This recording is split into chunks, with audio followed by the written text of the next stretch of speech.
Hey everyone, me Kevin here with multiple late stimulus updates. In this video, we will also be going through an exact reaction to what Nancy Pelosi just had to say in a very heated interview about stimulus. We're going to watch that video together, but first let me give you some quick updates so you just have the bottom lines right up here up front, and then we're gonna watch this video to react to. So first thing we heard from Pelosi earlier today was Nancy Pelosi says, quote, "I don't think our leverage has ever been greater than this."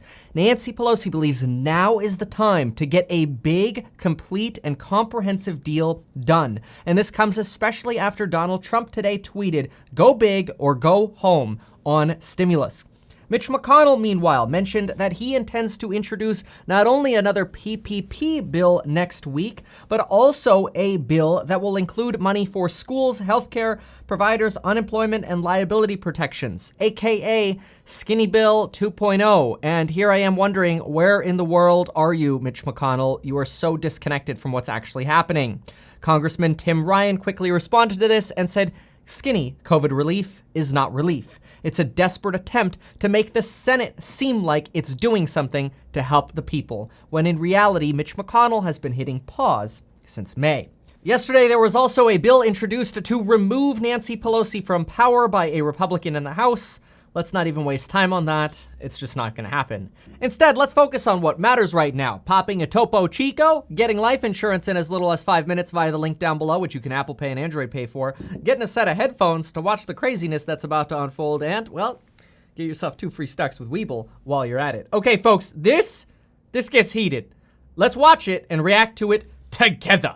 Kind of like we're a virtual family. Here we go. As you know, there are Americans who are being evicted from their homes. They can't pay the rent. Many Americans are waiting in food lines for the first time in their lives. Can you look them in the eye, Madam Speaker, and explain why you don't want to accept the president's latest stimulus offer? Well, because, thank you very much, Wolf, and I hope you'll ask the same question of the Republicans about why they don't really want to meet the needs of the American people. But let me say to those people, because all of my colleagues, we represent these people. I have for over 30 years represented my constituents. I know what their needs are. I listen to them, and their needs are not addressed in the president's proposal. So when you say to me, why don't you accept theirs? Why don't they accept ours? Quick note, she's very defensive here. You can tell she's been getting a lot of heat and she's stressed out by this. Remember how when she started, she didn't thank him. She started going, well, because, thank you. She's really stressed out about this, which, I mean, they all freaking should be. Legislation is there to do 3 things primarily: to honor our workers, honor our heroes, our healthcare workers, our police and fire first responders, our teachers, our transportation, sanitation, food workers, the people who make our lives work. We couldn't be doing what we're doing without them. Many of them have risked their lives so that to save lives, and now they will lose their jobs because Mitch McConnell says let the states go bankrupt. Excuse me for interrupting, let the states go bankrupt. Madam Speaker, but they really need the money right now, and even members of your own. I understand that, but even members of your own caucus. Even members of your own caucus, Madam Speaker, want to accept this deal. $1.8 trillion. Congressman Ro Khanna, for example. But let me just quote Ro Khanna, a man you know well. I assume you admire him. He's a Democrat.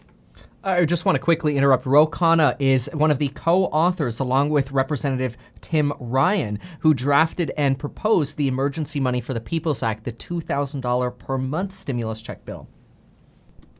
And he just said this. He said, people in need can't wait until February. $1.8 trillion is significant and more than twice the Obama stimulus. Make a deal. Put the ball in McConnell court. So what do you say to Ro Khanna?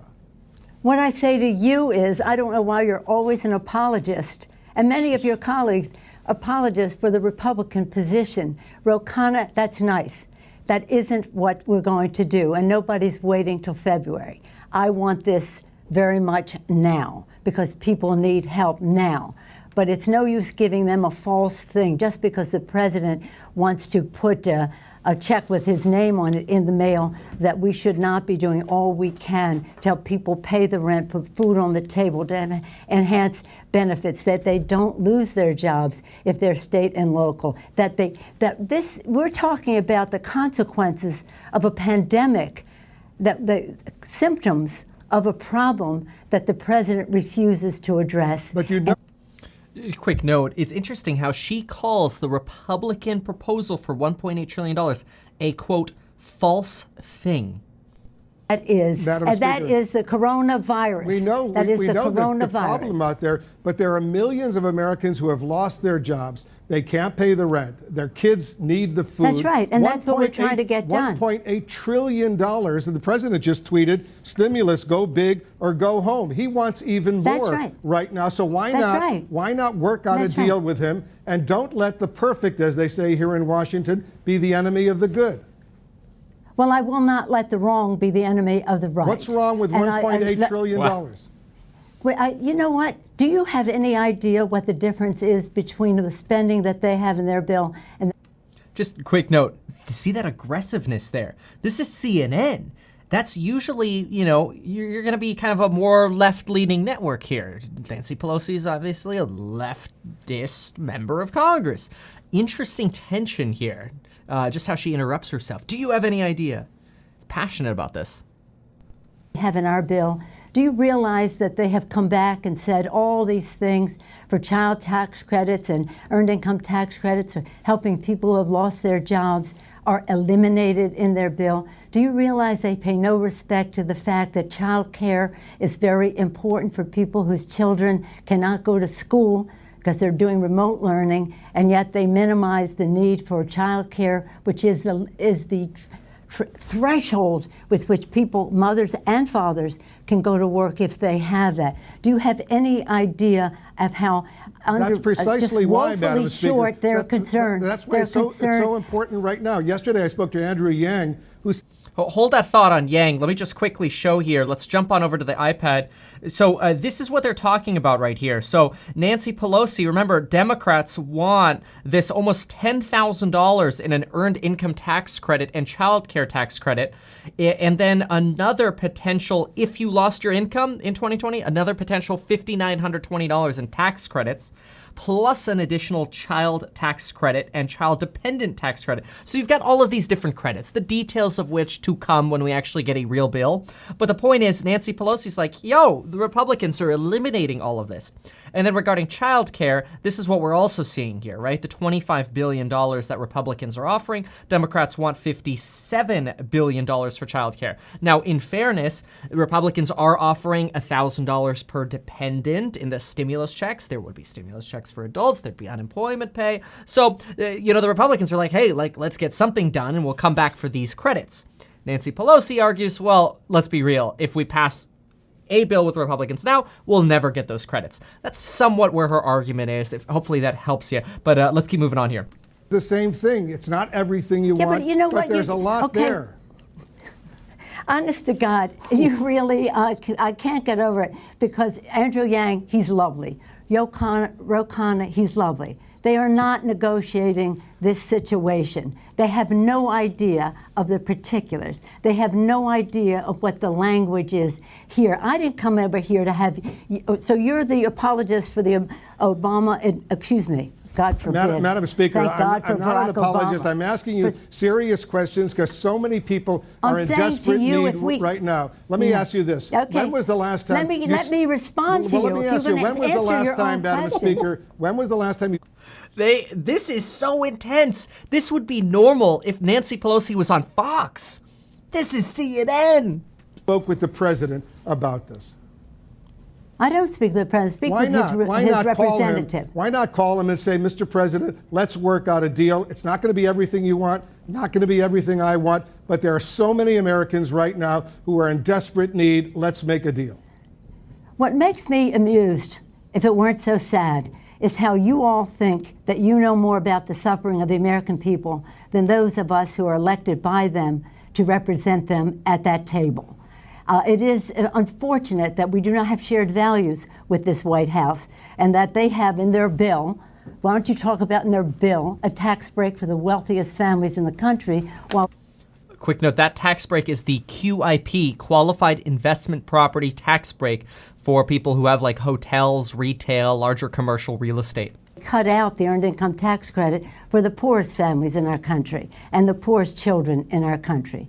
That we have to fight with them to get them to address the coronavirus crisis, because they have said it was a hoax, it was magical, it was a miracle, it was going to cure it. It hasn't. And that's why we find ourselves in this situation. I feel very confident about the knowledge that I bring to this, but more importantly, the knowledge that my chairs, our chairs of jurisdiction, science-based, academically documented, institutionally suggested in terms of what the cost would be to do it and to do it that way.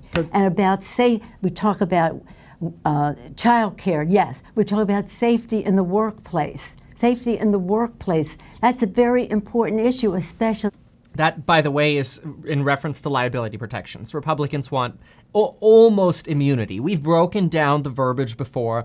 You pretty much ain't getting much suing if you got coronavirus, or got COVID because you were exposed at work or you were a customer. That's something that Democrats want to tighten down to give people, well, if we're going to give immunity for businesses, let's have the right protections. In the time of the pandemic. So what I say to those people is, we're going to get a deal. And when we do, it will be retroactive. It will be retroactive. Here's what you wrote in a letter to House Democrats, Madam Speaker. And I ask these questions only, as you know, so many millions of Americans are suffering right now. Well, you quote two people who know nothing about the agreement. Well, there is no agreement. But what the suggestions are, as if there's some authority on the subject. Please give equal weight to all of the chairmen on the committee who have written this bill. But so many of your fellow Democrats in the House, they want a deal right now. No, that isn't. The problem solvers, they all want a deal right now. Yeah. And here's what they're complaining about, because you wrote a letter to House Democrats and you said this. Let me read a line from the letter you wrote. The president only wants his name on a check to go out before Election Day and for the market to go up. Is that what this is all about? Not allow the president to take credit if there's a deal that will help millions?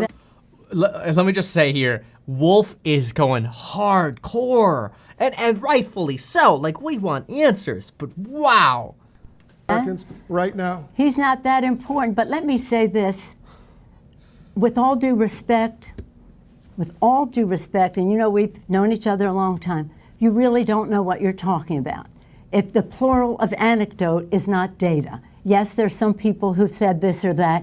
Overwhelmingly, my caucus wants what is right for the American people. Overwhelmingly, our chairman who wrote the bill, read their statements. They all put out their own statements when they saw what the White House was proposing. So do a service to the issue and have some level of respect for the people who have worked on these issues, written the bill to begin with. Now, let me just say this in terms of the numbers. I want people to do the math.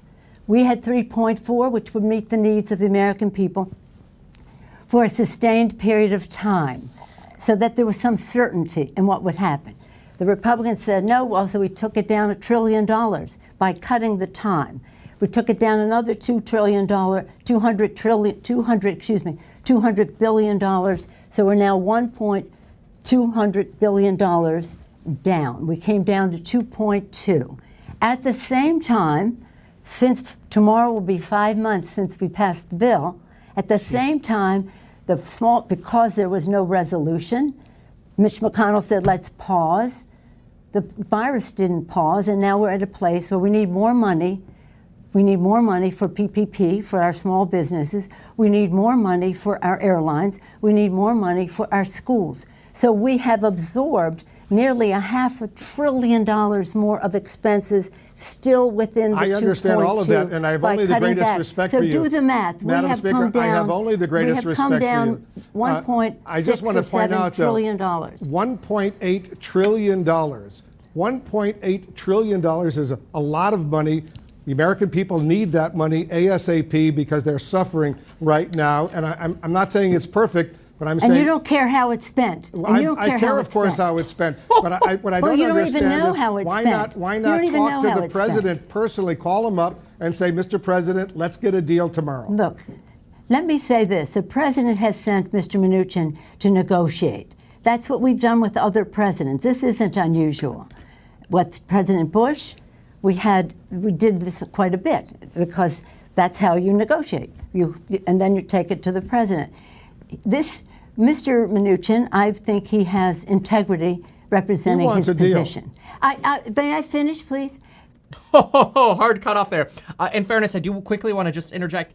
Donald Trump has said, let them work out a deal, come to me when a deal is done.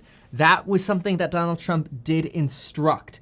Now, Donald Trump in other cases has said, oh, they don't even call me. Now, some of that is political, but in terms of the instructions, yes, it is normal for Pelosi to talk to Mnuchin. He has integrity representing his position, but his position has no integrity. They do not share our values.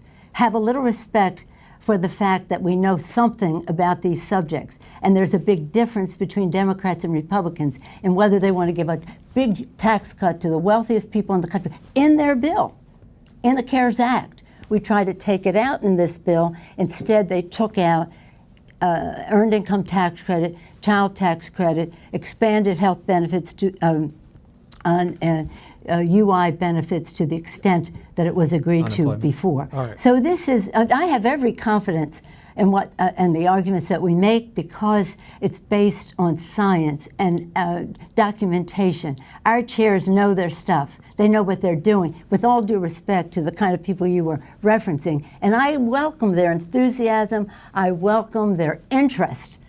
I welcome their originality of their thinking.